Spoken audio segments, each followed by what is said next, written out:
Hey folks, how's it going?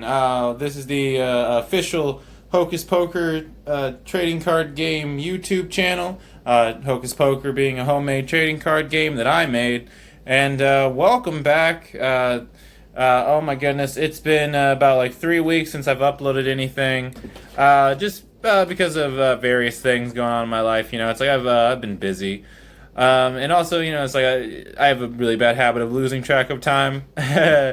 It's like a whole week can go by and I'll be like, oh wow, that didn't feel like it was very long at all. And I've also been feeling, just some like anxiety and insecurity about my game. But I think that's something that every creator of like, like anything goes through. Like you look, it's like, oh, like this art, it's like, oh, this art sucks, or it's like, oh, this game's terrible. I've just been dealing with some of that stuff, which is why I thought it'd be perfect to bring back my designing card game mechanics series with Envious cards. Yeah.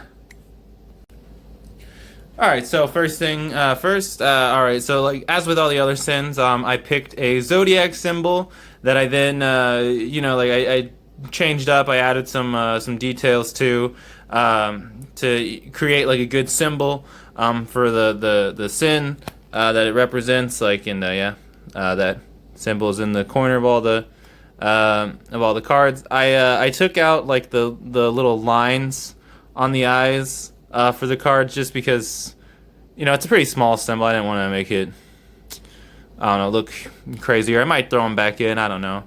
But anyway, so this is the zodiac symbol for Taurus. And Taurus is it's a circle, and then these are basically like the bull's horns because Taurus it's a bull.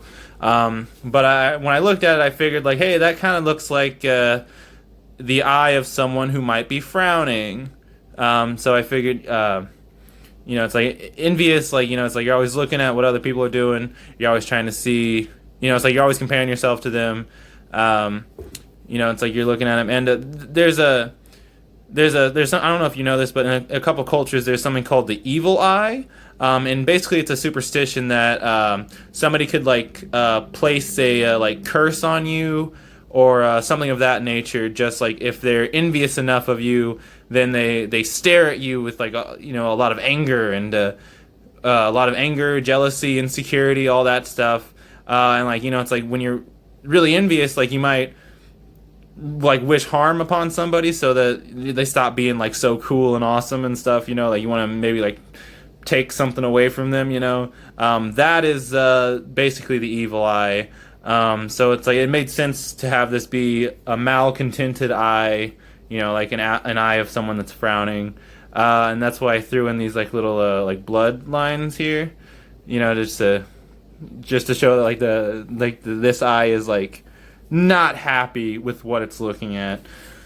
But because of the nature of envy, I figured I wanted to have envious cards be cards that they a lot of them kind of don't really have like a personality on their own. It's like they kind of rely on like other cards to like give them any sort of usability because envious cards. I wanted to design envious cards like have a group of cards designated to like punishing your opponent for doing well, basically. So it's like cards that you might want to put into a deck. Like if you're gonna go up against someone who like maybe has like way better cards than you, and it's like, well, maybe you can use envious cards to like use their effects against them. It's like, let's see. So we got like Mirror Mary here. I'll talk about her later because she is the familiar spirit for envious cards. Yeah, let's see. We got the Compliment Fisher. Let's see. This guy, he lets you take one card from your opponent's muck, and then you can use it as a raise for yourself if you'd like. Yeah, so it's like it's like, oh, it's like you're kind of relying on like these cards like rely on your opponents to have like some pretty good cards, although there is like some versatility, like someone with like the Compliment Fisher. Like if your opponent is like using some kind of strategy where they need stuff in their muck, or like say they have a Daunting Haunting in their muck complement Fisher, you can just take that right out. You can just take that right out. Yep. You can just get that right out of there. Or like if your opponent played like a really good card that you don't have in your deck, and it's like you want to use that effect, take it. You can just take it from their discard pile. We got the Fanboy here. Yeah, it's like you can select one card in your opponent's muck, and you can add as many cards as you can of that card. Like so, like if you have the same card that your opponent does in their muck, you can add as many copies of that card from their muck to your hand.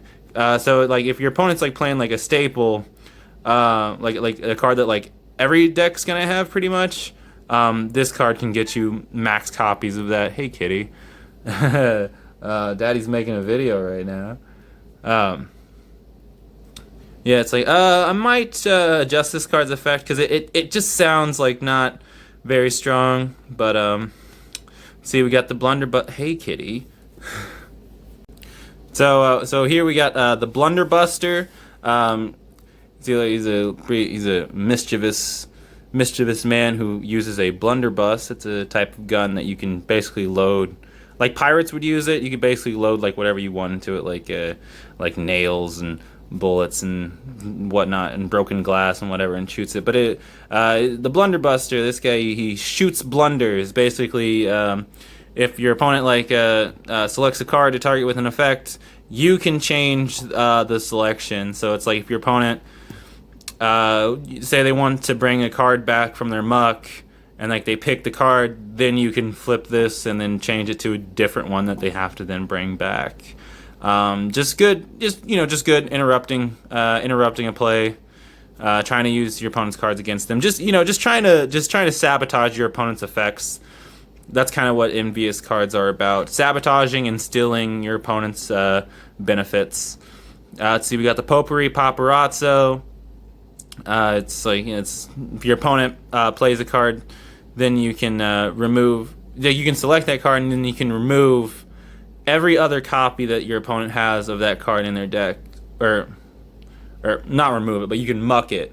You can send it right to their discard pile with the Potpourri Paparazzo. So it's like you're playing a good card. Hello, Wispy. So so if you're playing like a good card, that you know that your opponent, like if your opponent's playing a good card that like you know they're gonna have multiples of, you can just say they have like Wet Blanket, because like you're probably gonna have multiple Wet Blankets in your deck. It's like Potpourri Paparazzo. It can just get rid of all those multiples so that you don't have to worry about that card for the rest. Okay, Wispy, get your. What are you doing? She's just sitting on the table, just wagging her tail, just farting all over these cards.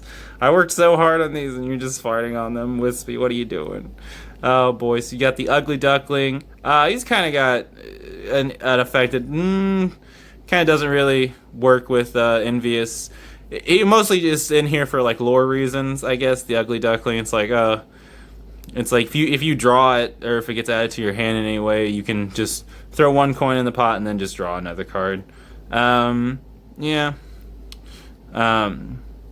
it's kind of just more for like lore reasons that he's in here. So it's like some of the Envious cards, it was kind of hard to come up with like effects that like actually like fit with like the theme of enviousness, that were also good effects. Because I do want these cards to be somewhat good, like even if you're like not having to worry about what your opponent's doing. Because generally when you're building a deck of cards for any game, for like any trading card game, you want to have cards in your deck that are good like on their own, or like are good within your own deck. So it's like you don't want to play cards that rely on opponents to play like a certain type of strategy, or a certain type of like archetype cards or whatever strategy. Like you don't want to rely on your opponent for anything when you're building your deck. Like I thought it'd be interesting to have like a class of cards in this trading card game that does kind of rely on your opponent to have good effects. And I think I succeeded on some of these cards.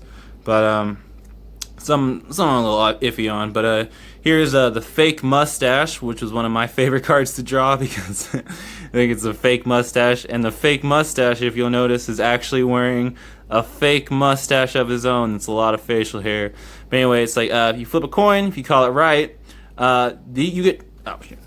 you get to select one of your opponents and then take control of them in the next round.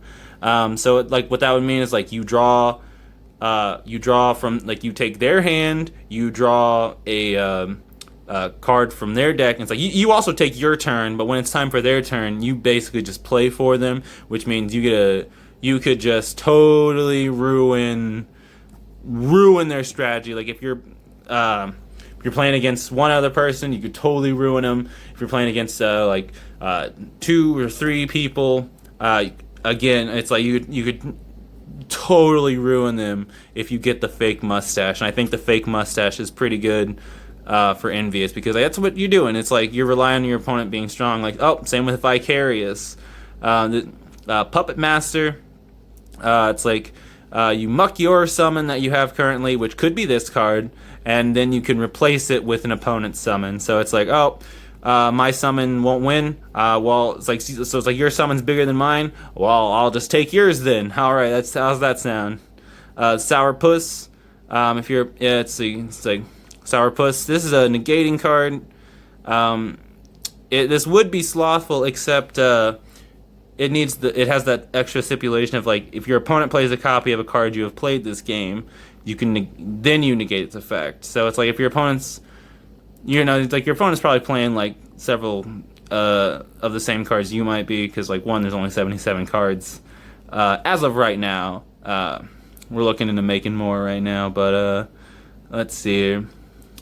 Yeah, but it is a lot cheaper than the other negating cards, with only 1 coin, and it's like that with 200. That's a decent like throwaway summon if you need one. And we have the greenest grass, which I think is the best representation of Envious cards. So it's like you flip a coin, call it heads or tails, and if you call it right, you get to switch places with an opponent. So this isn't just taking control of an opponent, you switch places with them. So it's like they play with your deck, you play with their deck, they play with your stash, you play with their stash. It is a switch. It's the ultimate Envious card, the greenest grass, the ultimate one, because you're literally you're giving up on your strategy, your deck, your life, I guess, to take over someone else's. You're switching places.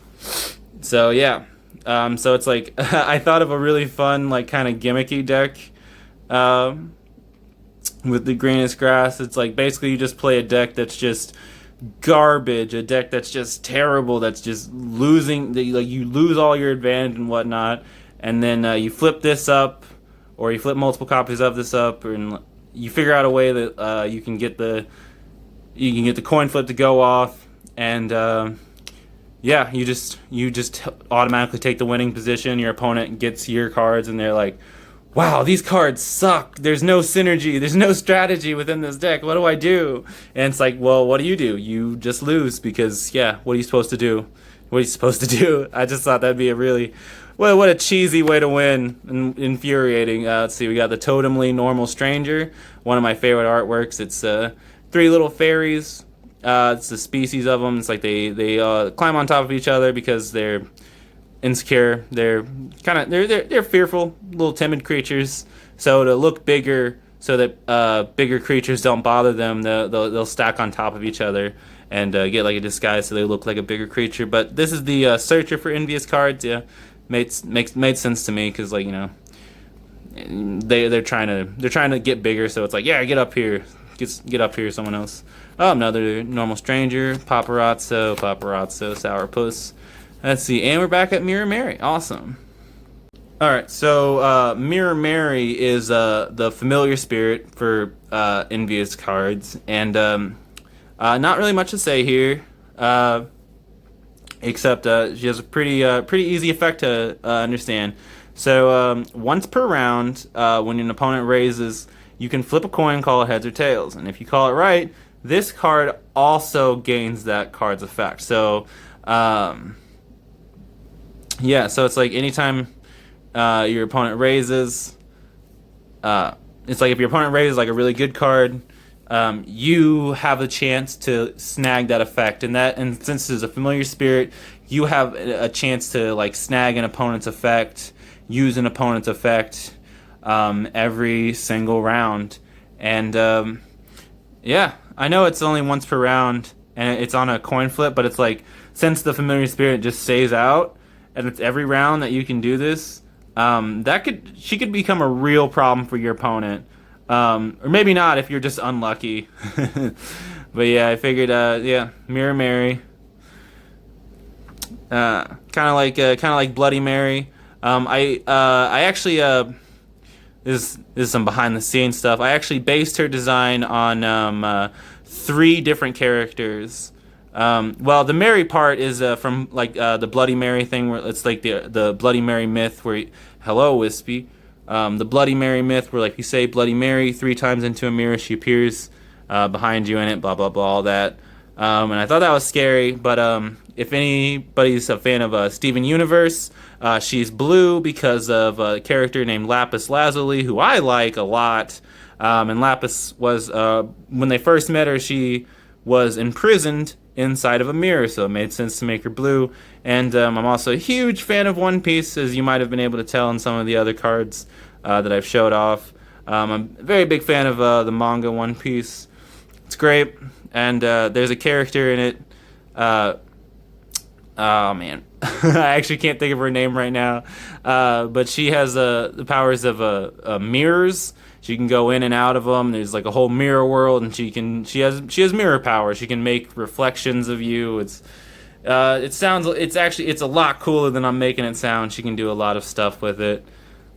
But yeah, that should be everything for Envious cards.